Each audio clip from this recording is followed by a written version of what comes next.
Well, good morning again. We are so glad you guys are here with us today. This is one of those fun fall days where it's freezing cold in the morning, and then it's gonna be 80 degrees this afternoon. And so yes, I've already had to do the whole okay, the heat was on this morning, and now I had to turn the air conditioner on, because y'all are a bunch of hot people, and you get in here and it just warms building up. So it's one of those fun days, right?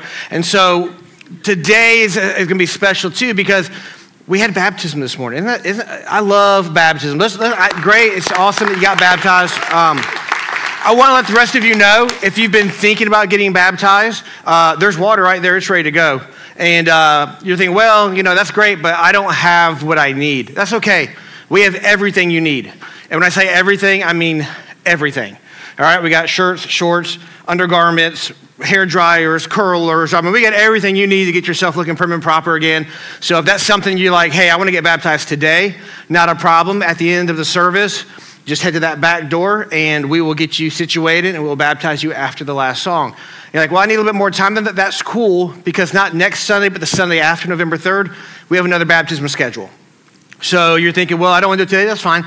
Do it November 3rd. Okay, so anytime you want to get baptized, I'm happy to get the water ready to go, but you just got to let me know, and we'll get that taken care of. But it's something that's fantastic. And again, baptism, it's a way of you proclaiming what Christ has done in your life. Because I'm going to be honest, some of you are a bit older, and you're like, I did that when I was a kid, I never got baptized. I don't want to get baptized now because people might judge me and think, oh, you just did that. Who cares, right? And I'm glad to tell people they did this a long time ago, just never got baptized, if that's your concern. But following Christ in obedience, that's the way to go. So today we're on week 3 of our series, Losing Your Cool. And this series is focused on this idea. All through Scripture, we see people who follow Christ, who God does miracles through them and in them, but at some point in their life, something happens where they lose their cool, where they act out irrationally based on all that God's done in their life. It just doesn't seem to make sense to us. And so as we walk through this, we've seen the first week a guy named Moses. You may have heard of him. Moses lost his cool. He was with the people in Israel. They complained all the time and finally got mad at them. And God gave him very simple instructions, but in his anger, Moses disobeyed God's command. And because of that, he couldn't enter into the promised land, and so he lost his cool. Then last week, we took a look at Elijah. And it was right after God had done this amazing thing on Mount Carmel where he lit an altar and all the people worshiped God and killed the prophets of Baal. But then he was all alone and the queen sent word, hey, I'm going to kill you. And Elijah lost his cool, felt all alone, even though God had always been with him and would be with him. And today we're going to see another time when someone loses their cool. And this is going to be a whole next level lose your cool experience for you today. It's going to be completely different because it's about a guy named Nebuchadnezzar. And we're going to talk about how Nebuchadnezzar lost his cool. Now, some of you may have heard this old adage, this saying that pride comes before the fall, right? And I, unfortunately, in my life, have got to experience that firsthand. So in a city far, far away at a time long ago, a young 8-year-old Pete was going out to try out for a travel soccer team. Now, this 8-year-old Pete had been on that travel soccer team before. As a matter of fact, the previous season, 8-year-old Pete had tied the coach's son with most goals scored in that season. And so a young 8-year-old Pete went into tryouts confident, nay, arrogant, that he was a shoo-in to be on the team again. And so my view of those tryouts was simply this: they're for everybody else. I'm already on the team. I'm here to help them and evaluate them. And so I spent most of that evening goofing off, joking with my friends, not really doing what was asked of me, just kind of like, hey, I'm good, I got this, because I was the tied leading scorer last year. Obviously, they're going to pick me again, right? And so as the night went on and it got near the end, coach gathered everybody around. And this was back in the day when you tried out for a team. If you didn't make it, you got cut from the team. It wasn't like, hey, if you have money, you can be on the team, okay? It's different. It was like, hey, we're the only travel team, and if you don't make it, you're not good if you get cut. And so at the end of the night, he gathers all the players, and coach stands there with a clipboard. He goes, I'm going to read off everybody who will be on the travel soccer team. Not a problem. Go ahead, start reading, coach. He started reading. Interesting thing happened. I never heard my name called. And I was like, coach, are you okay? Like, something happened to you? Like, not thinking clearly? Maybe you made a mistake. And turns out the only person who wasn't thinking clearly that night was myself. Because I thought, because of what I had done in the past, it was good enough to get me forward in the future. And coach was looking for people who was going to give their all every time. And so I did not do that night. Therefore, I got cut from the travel team. In other words, the prideful, arrogant young Pete was humbled very much so. What made it worse was the ride home with my dad. Now, my dad is not one of those who views his children as perfect and flawless. And when something bad happens in their life, it's other people's fault, because obviously, if you know my son, he's the best player out there, right? No, my dad is one of those like tells the truth type parents who actually looks at you and was like, you were an idiot tonight. You were arrogant, you were prideful, and I got a sermon on the way home. This was long before he was a pastor. I got a sermon on the way home about being prideful. And I'm like, I kind of caught that. Thanks, Dad, for rubbing that in more and more and more and more and again more. And that's why I've never forgotten that story, because my dad would not let me ever forget that story. But the truth was, in that moment, I was very arrogant that night, and I was very prideful. And so my question for you today is, have you ever had a time in your life when your pride got the best of you? I mean, probably not. It probably only happens to me. But I'm sure you guys have seen other people who may have fallen into that trap, right? And to be honest, sometimes we like to see it happen. You have that coworker who thinks they're everything, right? Who thinks they're the best. They kiss up to the manager. And when that person falls, we kind of enjoy it, right?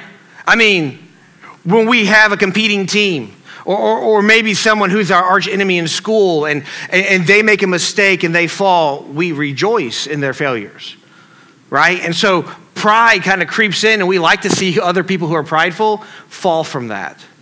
But the reality is, pride is a big issue, and it has a way of making us lose our cool. And that always leads to a fall. So today, we're going to see the exact thing happen in the life of King Nebuchadnezzar. We're going to see his pride get in the way and cause him to fall. Now, to better understand what's going to happen to Nebuchadnezzar, I think we need to set the stage. I think we kind of need to put into place what's going on. All right, so where we're about to pick up is at the very end of Daniel 3 and all of Daniel 4. And at the end of Daniel 3, this is the episode where Nebuchadnezzar was like, I'm awesome, and so I'm going to build a 90-foot statue of gold to myself, and I'm going to have everybody worship that statue. But there were these three dudes, Shadrach, Meshach, and Abednego, were like, nah, not going to do it. And he threatened them. They're like, nah, not going to do it. And then he threw them in a fiery furnace, but they didn't go crackle, crackle, crackle. And they were walking around, and he pulled them out, and he was like, this is totally awesome. You guys didn't die. And this is what Nebuchadnezzar says at the end of that episode. It says this, Nebuchadnezzar answered and said, blessed be the God of Shadrach, Meshach, and Abednego, who has sent his angel and delivered his servants who trusted in him, and set aside the king's command and yielded up their bodies rather than serve and worship any god except their own God. Therefore, I make a decree, any people, nation, or language that speaks anything against the God of Shadrach, Meshach, and Abednego shall be torn limb from limb and their houses laid in ruins, for there is no other God who is able to rescue in this way. Then the king promoted Shadrach, Meshach, and Abednego in the province of Babylon. Now, I don't want you to get confused with what's happening here. Nebuchadnezzar is not converting to worshiping the God of Shadrach, Meshach, and Abednego, our God. Right? And it would be cool if that creed still stood today. Anybody who talked against God got torn limb from limb and their houses destroyed. There'd be a whole lot less people in the world today, okay? But that kind of got pushed by the wayside. But this is what's happening here. Nebuchadnezzar witnessed the power of God. And so he has great respect for God. But that is not the same thing as following after him. He's not giving him his heart. He's just giving him props. Isaiah 29:13 put it this way, and the Lord said, because this people draw near with their mouth and honor me with their lips, while their hearts are far from me, and the fear of me is a commandment taught by men. This is exactly what Nebuchadnezzar did. He saw God do something great. And he spoke and said, this God is amazing. No other God has done this before. But he didn't believe it in his heart. And so he makes a decree. If you talk against their God, I will rip you limb from limb and tear your house down. So why do people follow the commandments of the king? For fear. For fear of what's going to happen. This is what's going on in this place. Interesting enough, Isaiah wrote that long before this episode with Shadrach, Meshach, and Abednego. And sadly, in my life, I've met people like this. People who talk a big talk, but when you look at their life, there is no walk. There's no evidence that their heart is given to Christ. People from a head knowledge standpoint who know all about God, who can tell you things you didn't even know about God, but their lives don't match up to their knowledge. There's no belief that carries through in that way. And that's where Nebuchadnezzar was. But let's continue to see how God and Nebi's relationship develops. And I'm going to call him Nebi because one, it's shorter, and two, my kids watch VeggieTales growing up, and that's how they refer to him. So he's Nebi, okay? So if you aren't okay with that, that's tough because that's what I'm going to say. So picking back up now, if I'm reading scripture, I'm going to read it right. Daniel 4, 1 through 3. King Nebuchadnezzar, to all the peoples, nations, and languages that dwell in all the earth, peace be multiplied to you. It has seemed good to me to show the signs and wonders that the Most High God has done for me.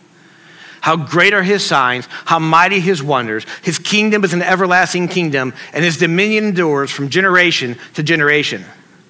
And so here we see, at the end of 3, Nebuchadnezzar respecting God for what he's done.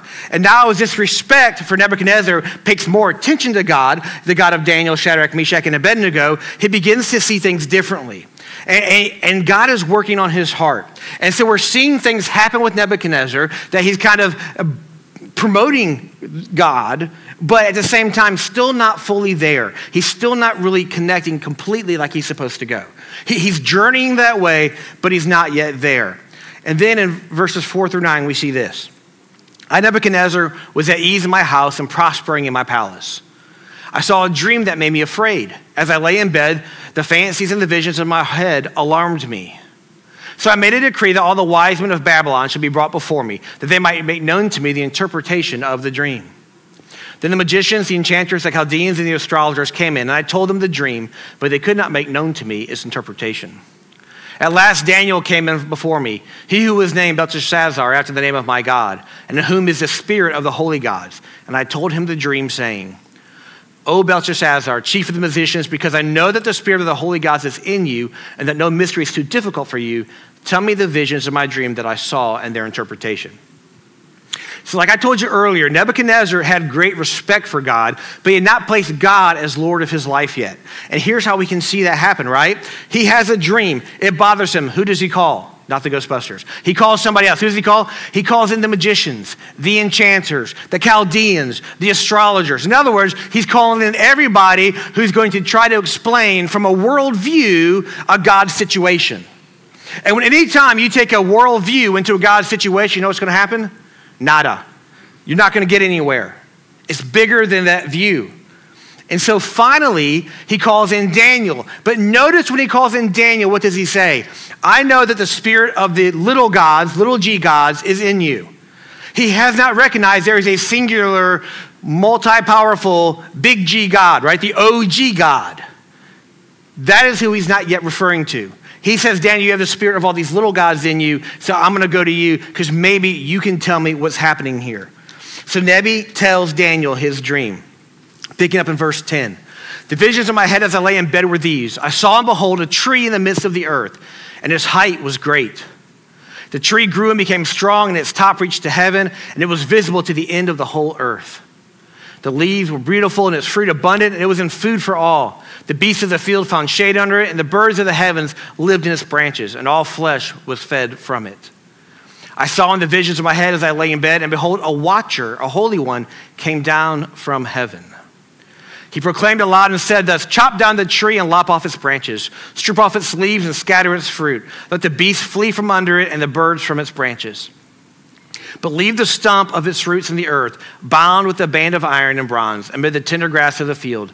Let him be wet with the dew of heaven. Let his portion be with the beast in the grass of the earth.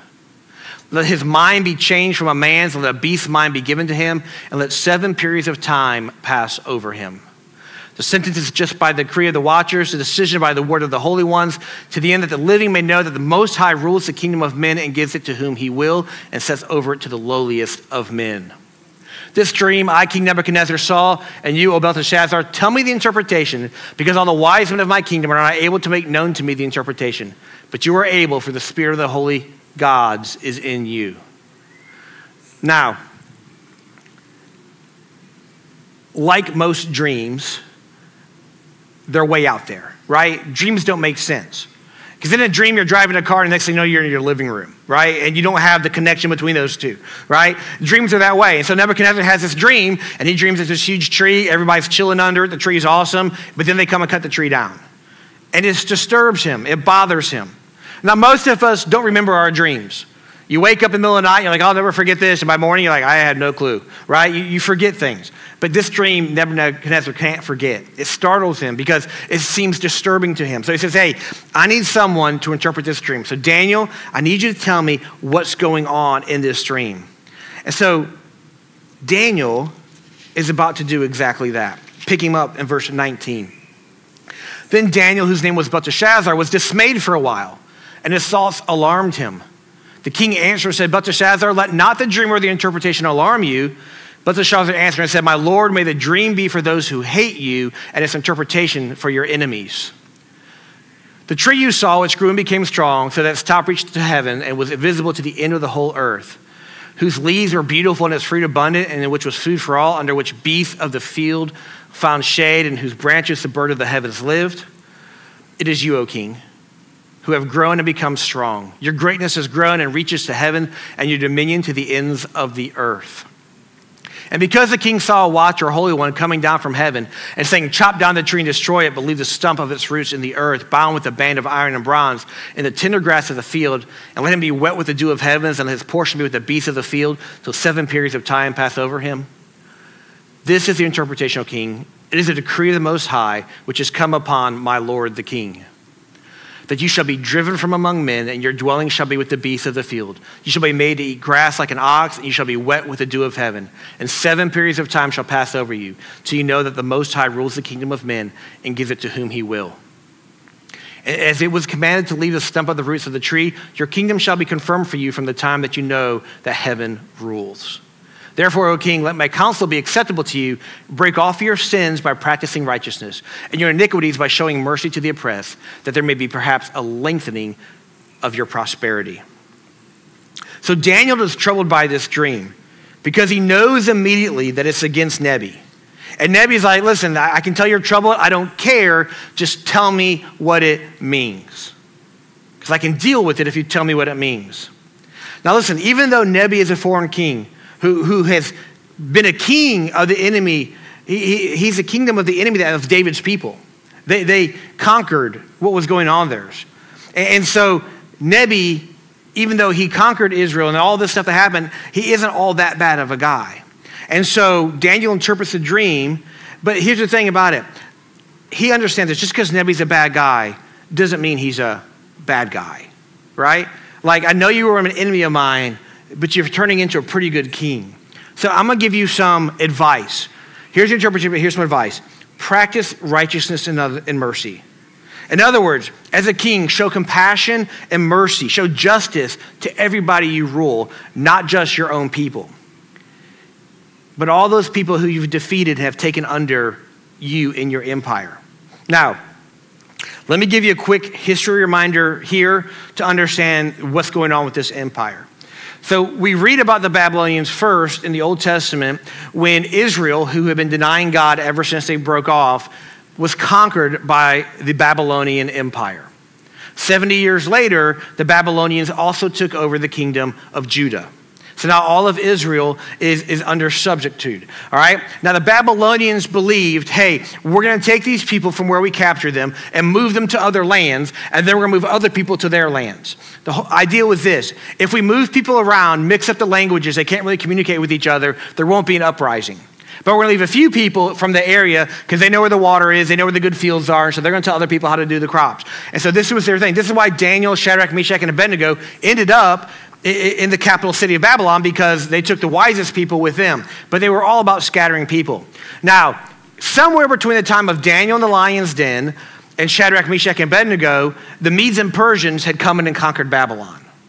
The Persian Empire came in and took over the Babylonian Empire, but they left Babylon to be their capital city. It was a beautiful city, and Nebuchadnezzar spent time making it even more beautiful. Now, I need you to understand just how big this kingdom was. They believed that the Persian Empire was over 2 million square miles large, all right? It's a massive, expansive land that pretty much goes from Africa through the Middle East, that whole area. At that time, half of the world's population was subjugated by the Persian Empire. So when Daniel says, show justice, mercy, and compassion to those you rule over, basically half of the world is who you have to show this love, mercy, and compassion to. So it's a tall order. He's ruling over a massive empire. That was Nebuchadnezzar's kingdom. Picking up in verse 28, we'll see what happens next. All of this came upon King Nebuchadnezzar. At the end of 12 months, he was walking on the roof of the royal palace of Babylon. And the king answered and said, is not this great Babylon, which I have built by my mighty power as a royal residence and for the glory of my majesty? While the words were still in the king's mouth, there fell a voice from heaven, O King Nebuchadnezzar, to you it is spoken, the kingdom has departed from you. And you shall be driven from among men, and your dwelling shall be with the beasts of the field, and shall be made to eat grass like an ox. The 7 periods of time shall pass over you until you know that the Most High rules the kingdom of men and gives it to whom he will. Immediately the words was fulfilled against Nebuchadnezzar. He was driven from among men and ate grass like an ox, and his body was wet with the dew of heaven, till his hair grew as long as an eagle's feathers, and his nails were like birds' claws. Now, Nebi became prideful and boasted that everything he had was his accomplishment. This, I personally believe, was a moment of weakness for Nebuchadnezzar. He wasn't actively thinking to honor God. And if we're honest, most of the time in our life when we make mistakes, it's because we're not actively thinking about what God would have us do. We just put life in cruise control and start living life. Things are going good. We're just going to do what we want to do. And all of a sudden, we run into a wall, and it's because we forgot to put God first in our lives. I believe this is what happened with Nebuchadnezzar. But regardless of why it happened, Nebi didn't give God credit for his empire, but took all credit for himself. And listen, Nebi lost his cool in so many ways. Look, he lost his cool when it comes to respect and pride. He got prideful. He was like, hey, I got this covered. He lost his cool in the sense that he became like an animal. In other words, his mind left him. He didn't talk, but became like an ox, right? He crawled around on all fours eating grass. He couldn't come back inside because he was a wild beast. The Bible said that his hair grew out. And I'm not just talking like the hair on your head, but like arm hair and leg hair. Now, I've known some hairy dudes in my life, right? I've had friends that we called Sasquatch. Actually, the other day I was telling somebody the 2 favorite nicknames I ever came up with somebody. One of them was a guy I went to high school with who was like this massive dude who like always did things too much. But he was also one of the hairiest guys I've ever met. So his nickname was Sasquatch Overgainer, which is a really long nickname. So we just called him So. All right, and so was one of these guys. Long. If you probably pulled his arm hair, it's probably like that long, just kind of creepy. But Nebuchadnezzar says his arm and leg hair grew like an eagle's feather. Don't know if you've seen eagle's feathers. They're about a foot long.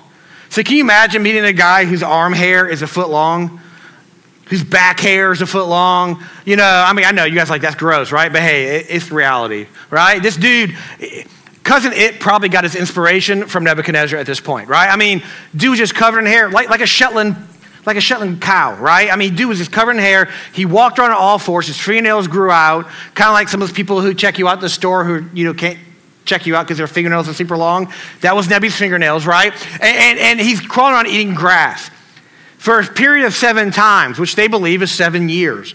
So for 7 years, Nebuchadnezzar was like a cow, basically, okay? That's what happens when you lose your cool.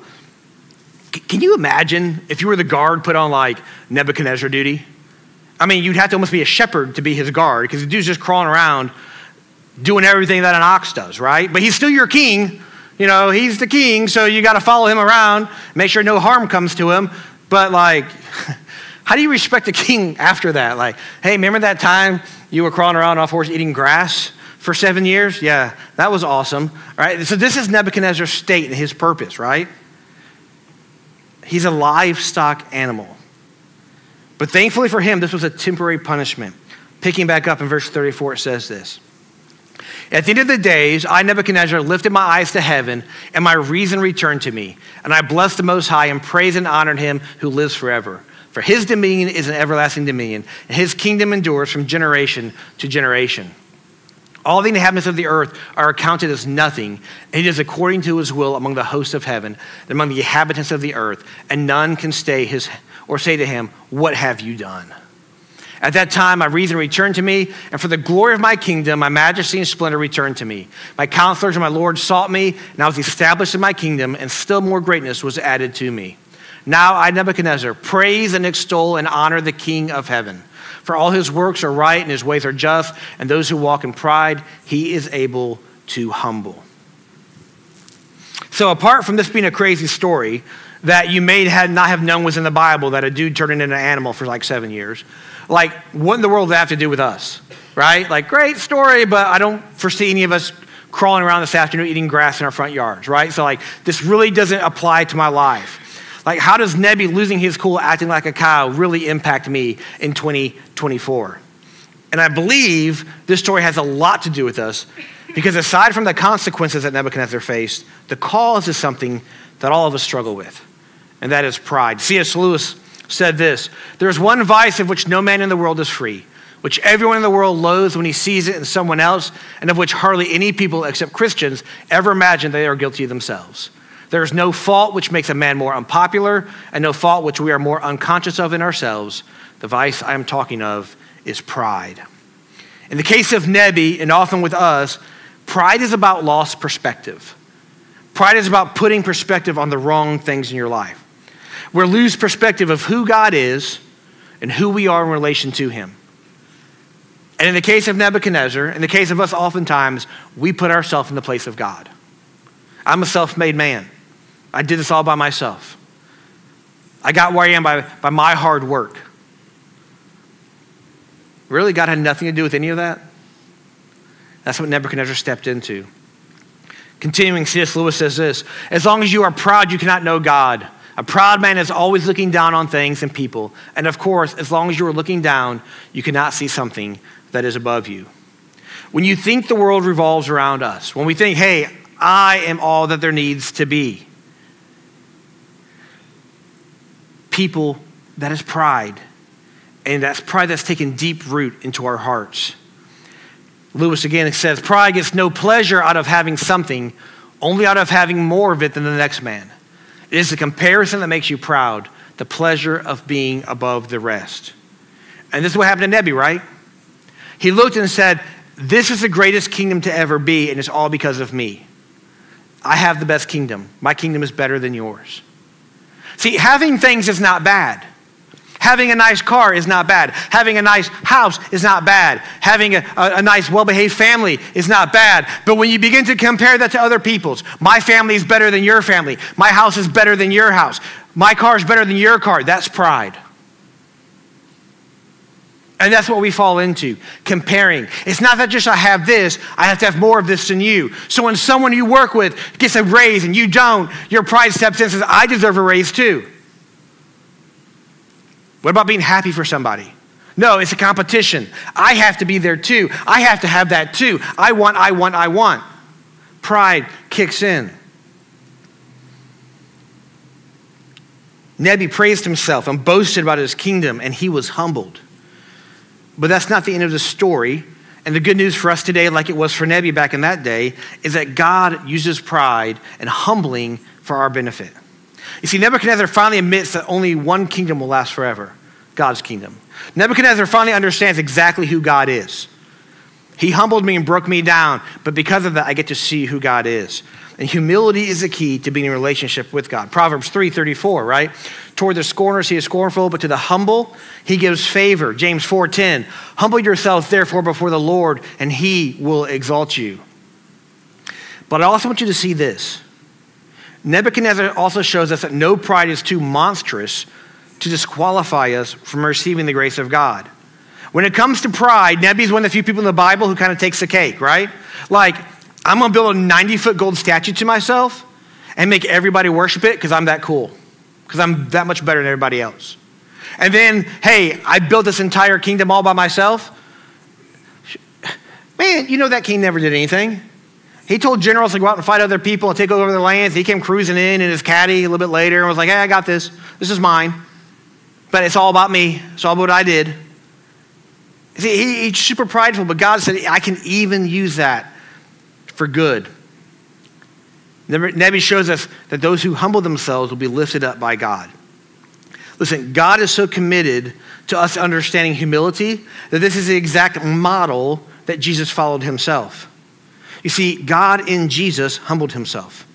He didn't consider the wealth and power of heaven or as a reason to gloat over people. Instead, Philippians 2:6-8 says this, who though he was in the form of God, did not count equality with God a thing to be grasped, but emptied himself by taking the form of a servant, being born in the likeness of men. And being found in human form, he humbled himself by becoming obedient to the point of death, even death on a cross. Listen, to his family, Jesus was considered just as crazy as Nebuchadnezzar. Nebuchadnezzar was out there eating grass like an ox, and Jesus' family thought the same thing about him. Mark 3:21. And when his family heard it, they went out to seize him, for they were saying, he is out of his mind. Jesus was teaching like he's out of his mind. The Apostle Paul even calls the tree that humbled Jesus foolishness, 1 Corinthians 1:18. For the word of the cross is folly to those who are perishing. So the whole crazy thing, people put that on Jesus too. And like Nebuchadnezzar, Jesus became like an animal, a sacrificial lamb, 1 Corinthians 5:7. For Christ, our Passover lamb, has been sacrificed. But listen, God lifted him up from his slaughter and gave him more authority than Nebuchadnezzar could have ever dreamed of having. Philippians 2:9-11. Therefore, God has highly exalted him and bestowed on him the name that is above every name, that in the name of Jesus, every knee should bow in heaven and on earth and under the earth, and every tongue confess that Jesus Christ is Lord, to the glory of God the Father. And because of Jesus, anyone can relive the story of Nebuchadnezzar and Jesus. Anyone can come from a place of high power, in the case of Nebuchadnezzar, pride, and be made humble and come humble to have that connection. Those who humble themselves will be exalted like Jesus was. 1 Peter 5 says this, clothe yourselves, all of you, with humility toward one another, for God opposes the proud, but gives grace to the humble. Humble yourselves, therefore, under the mighty hand of God, so that at the proper time he may exalt you. Humble yourselves that he may exalt you. So how then do we become humble people? Right? If the Bible says you need to be humble so God can raise you up, how do we become humble? Right? How do we take that step and become that way? Well, we have to pray for humility ultimately, right? It's something we have to ask God for. And when we pray for humility, what we're actually asking God to do is to humble us. When you pray for humility, this doesn't like bestow humility upon you. No, I'm going to take you to that place of humility. I'm going to humble you. Hopefully, when he humbles us, it's not to the extent that he humbled Nebuchadnezzar, right? Hopefully, it's not that deep, but we must be humbled nonetheless. But I want you to get this today. When God humbles us, it's actually an act of grace. When God humbles us, it's actually an act of grace. In other words, because of his great love for us, because of all that he's done for us, he will humble us to put us back right into relationship with him. In other words, I'm going to bring you down so you and I can connect and you and I can be together. The beauty of God's grace, though, is even though it humbles us, it doesn't degrade us. It doesn't flatten us. It doesn't make us less than his people. Instead, God's grace takes away the bad in our lives and replaces it with his goodness. It shows that we're special to God. You see, grace steps in and shows that we're God's prized possession, that he chose us before the foundation of the world. He created us. He gave us breath. He gave us life. He loves us. He came and died for us. He wanted us, and not that he needed us. That his grace was like, because I want to be with you. I don't have to, but I desire you. Listen, all of us are prone to be puffed up with pride. So we have to pray against it every day. We have to flee from pride because it's one of the most destructive sins that there is. And the thing about pride is it easily creeps in. It slowly builds within us. There's things that we think we're doing. There's things that we're trying to do. There's things that we want to accomplish and move forward. But none of that will happen because pride has slipped in and pride has stepped in. So we have to strive to be truly humble. The only way we can have it is not by parading or not by acting as if we're humble. You just have to be humble. And the only way we can be truly humble is if the Spirit humbles us. And that hurts. It convicts us. It challenges us. It points out our sin. It shows us our blind spots. It shows us how evil and miserable we really are, how unconnected with God that we are. It shows how totally depraved we are apart from him. One more Lewis quote says this: that raises a terrible question. How is it that people who are quite obviously eaten up with pride can say they believe in God and appear to themselves very religious? I'm afraid it means that they are worshiping an imaginary God. Nebi's biggest issue was that he believed there were gods, but just many of them. They're imaginary. He wasn't focused on the one true God. And because of that, he lost sight. He lost the ability to see what was happening. And it caused him to lose his cool. This morning, I want you guys to spend some time honestly assessing your pride. It's there. If you don't think you have it, it's proof you do. Because a humble person wouldn't think they don't have something. A humble person just is humble. So if you're saying this morning, I'm not prideful, compared to, right? Because that's the next part. I'm not humble compared to that person. I'm not humble compared to this.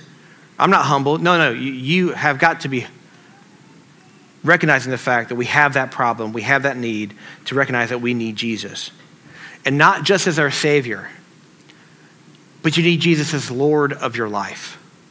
You see, because when you make Jesus Lord of your life, it puts it back into that right perspective. It puts it back into that place where you realize that this is who God is and this is why I'm in relation to him. And that automatically humbles us. When you become, hey, I'm going to follow after you, not do things my own way. Hey, I'm going to live for you and not live for myself. That's a life of humility. And that's a life that we're called to. It's a life with the correct perspective.